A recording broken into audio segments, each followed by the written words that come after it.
Salam dəyərli izləyicilər, hər vaxtınız xeyirli olsun. Bugünkü mövzumuz coğrafiya elminin sahələri haqqında olacaq. Coğrafiya elmi fiziki coğrafiya və iqtisadi coğrafiya olmaqla iki əsas sahədən ibarətdir. Müvafiq olaraq fiziki coğrafiya yerin coğrafi təbəqəsi və orada baş verən hadisələri öyrənir. İlk fiziki coğrafi ideyalar antik dövrdə yaranmışdır. Yer səthində müşahidə edilən təbii hadisələrin izahını ilk dəfə qədim Yunan filosofları vermişdir. İqtisadi coğrafiya isə təbii şərait və ehtiyatlardan istifadə edilməsini, təsərrüfatın və əhalinin yerləşmə prinsiplərini öyrənir. İqtisadi coğrafiya terminini elmə ilk dəfə 1760-cı ildə Rus alimi Mixail Lomonosov gətirmişdir. Dəyərli izləyicilər, bu saydığımız sahələr fiziki coğrafiya və iqtisadi coğrafiya, coğrafiya elminin əsas sahələridir. Və fiziki coğrafiya, iqtisadi coğrafiyada özləri də ənənəvi və yeni sahələrə ayrılır. Biz bunlar haqqında indi ayrıca hər sahə haqqında danışacağıq. Burada bir şey qeyd etməliyik ki, coğrafiya informasiya sistemləri sahəsi hər iki həm fiziki, həm iqtisadi coğrafiyaya aid olan yeni sahədir. Başlayaq ilk öncə fiziki coğrafiyanın ənənəvi sahələrindən.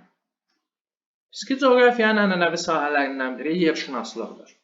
Yerşünaslıq yer kürəsində bizə əhatə edən nə varsa, onları bütöv halda öyrənən, tədqiq edən elmdir.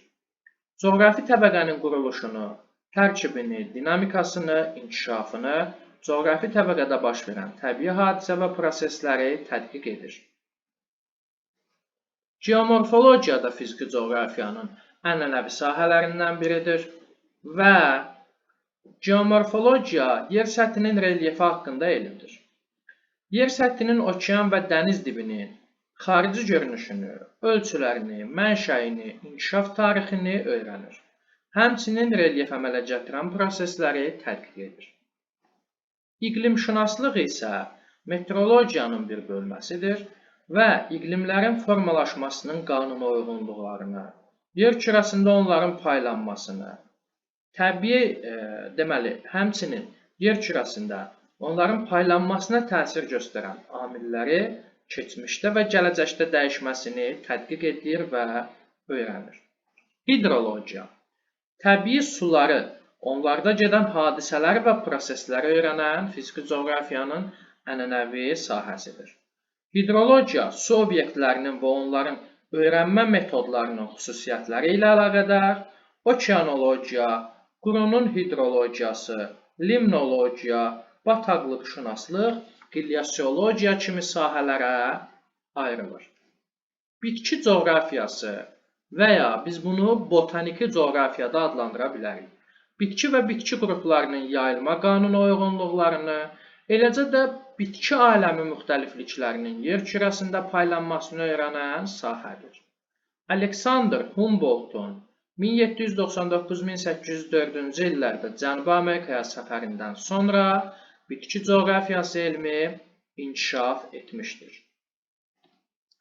Torpaq coğrafiyası 19-cu əsrin sonu 20-ci əsrin əvvəlində Dokuçayevin Rusiyanın Avropa hissəsində apardığı tədqiqatlardan sonra torpaq coğrafiyası elmi inkişaf etmişdir.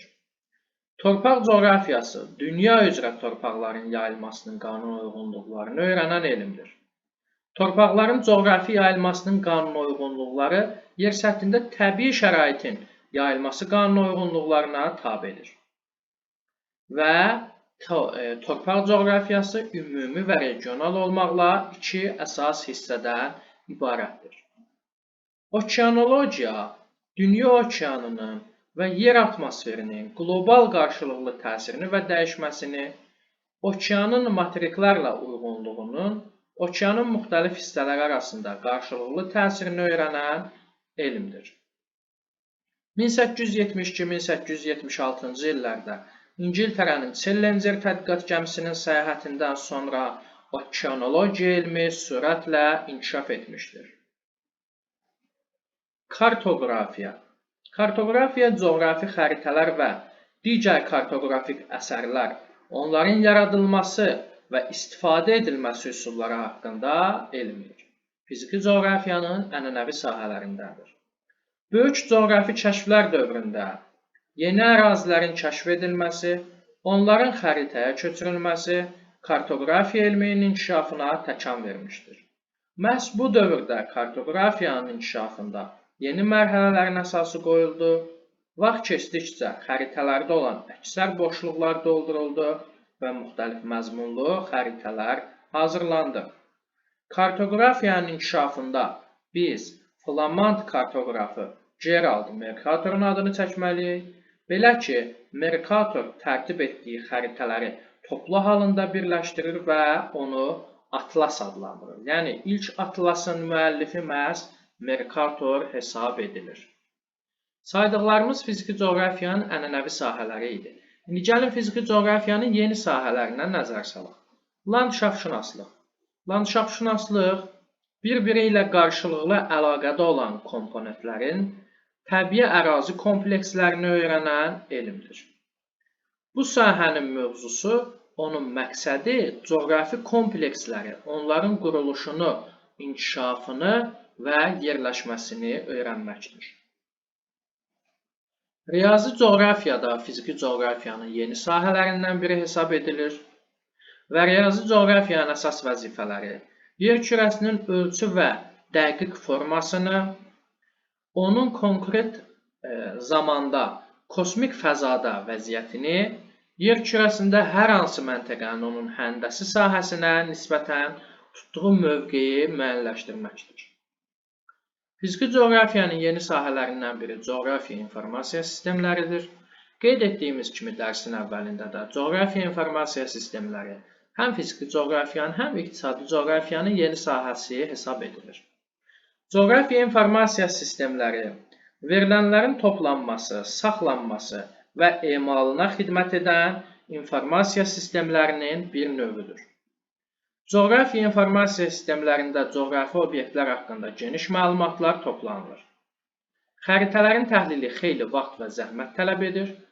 GIS-in köməkliyi ilə müəyyən bir ərazi haqqında dolğun məlumat əldə etmək və müxtəlif xəritələri müqayisə etmək mümkündür.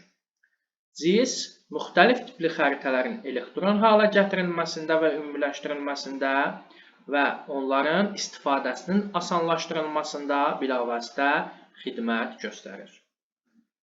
Ekoloji coğrafiya və yaxud biz bunu təbiəti mühafizədə adlandıra bilərik.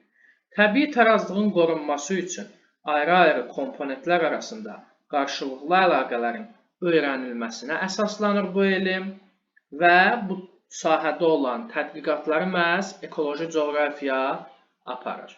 Bu saydıqlarımız isə fiziki coğrafiyanın daha doğrusu yeni sahələri idi.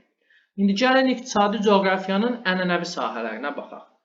Bunlardan biri sənaye coğrafiyasıdır. Sənaye coğrafiyası iqtisadi coğrafiyanın ənənəvi sahəsidir və sənaye istehsalının ərazi üzrə yerləşdirilməsini, müxtəlif ölkə və rayonlarda sənayenin inkişafı və yerləşdirilməsinin qanuna uyğunluqlarını öyrənir.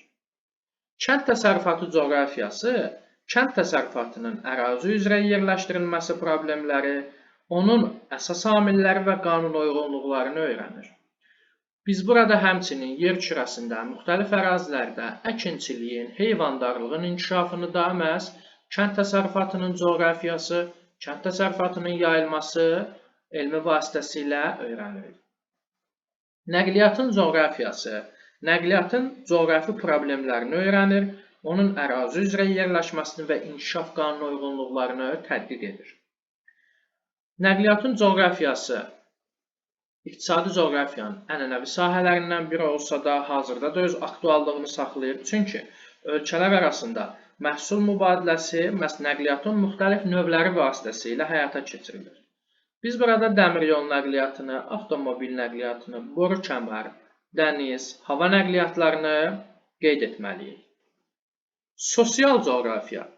İqtisadi coğrafiya elmləri sırasında sosial coğrafiya əhaliyə göstərilən sosial, mədəni və məişət xidmətinin yüksəldilməsini, bu xidmətləri həyata keçirən obyektlərin yerləşməsini öyrənməklə məşğul olur.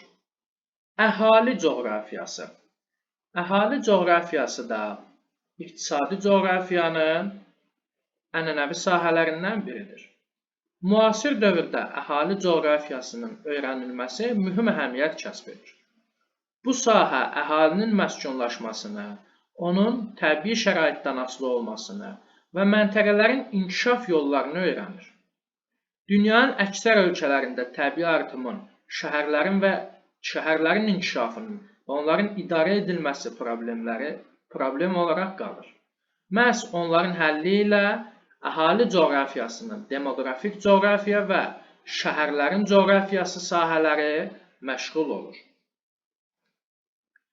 Bu saydıqlarımız da iqtisadi coğrafiyanın aid olduğu ənənəvi sahələrinə. Gəlin indi diqqət edək iqtisadi coğrafiyanın yeni sahələrinə.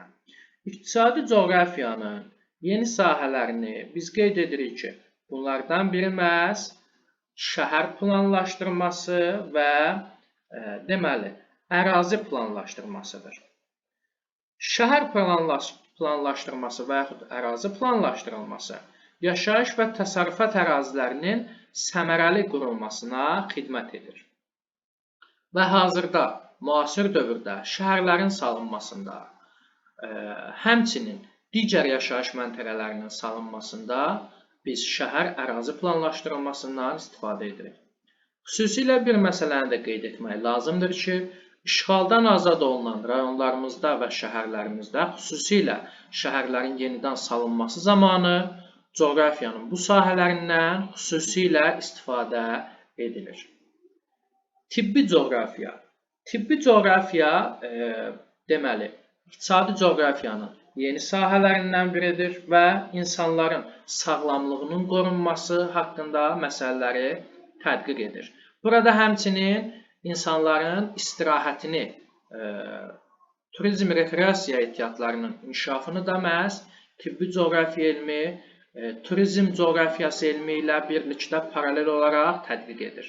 Bu elm sahələrinin ikisi də bir-biri ilə bağlıdır və hər ikisi iqtisadi coğrafiyanın yeni sahəsidir.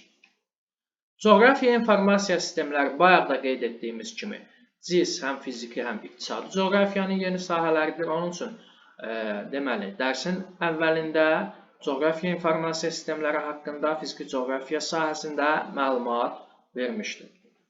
Siyasi coğrafiya, dünyanın müasir siyasi xəritəsi və onun ayrı-ayrı dövlətlər, beynəlxalq münasibətlər və bunların bir çox problemlərini tədqiq edir.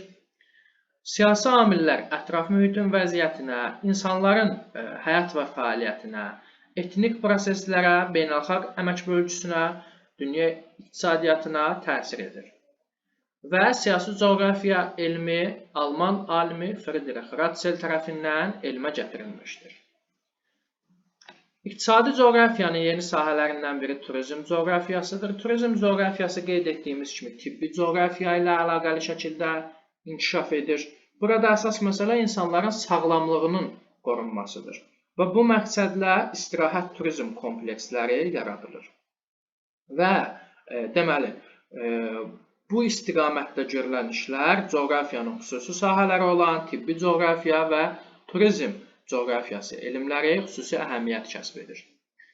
Turizm coğrafiyası turizm rekreasiya ehtiyatlarının yerləşməsi və istifadə yollarını tədqiq edir, araşdırır və öyrənir. Bu da saydıqlarımız da aid olduğu iqtisadi coğrafiyanın yeni sahələrinə. Dərsimiz bura qədər dinlədiyiniz üçün, diqqətiniz üçün təşəkkür edirəm.